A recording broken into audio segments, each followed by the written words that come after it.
Hello friends, John here, and welcome back to my story of how I sold my business. And I hope by sharing my story, you can learn from the mistakes I made so you don't have to make them too.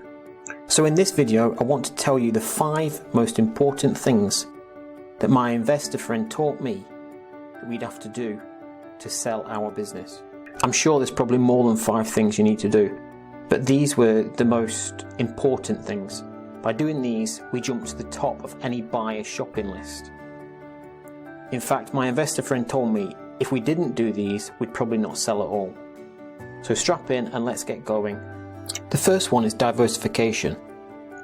This is true for so many small businesses.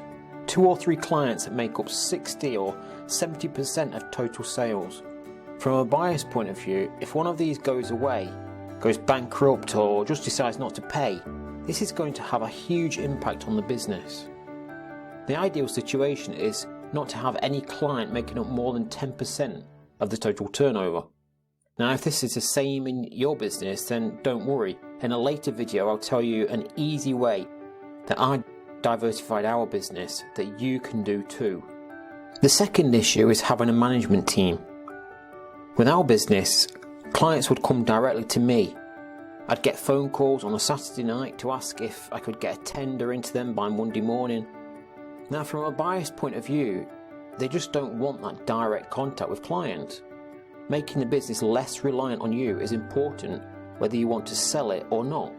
And it's not like you need to go out and find 5 new managers. We're just talking about replacing you.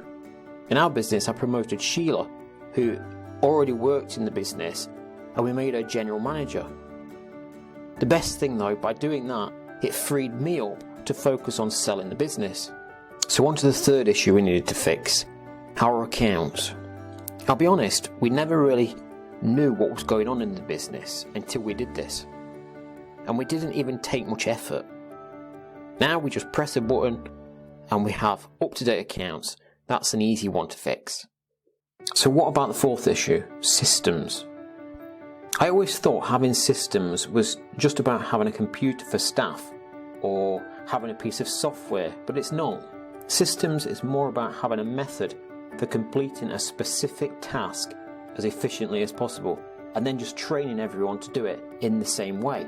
And now we move on to the 5th major point, overvaluing the business.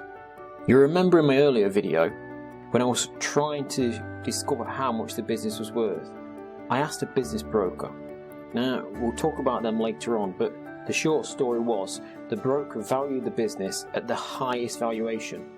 It was actually 7 times higher than the valuation we calculated for ourselves.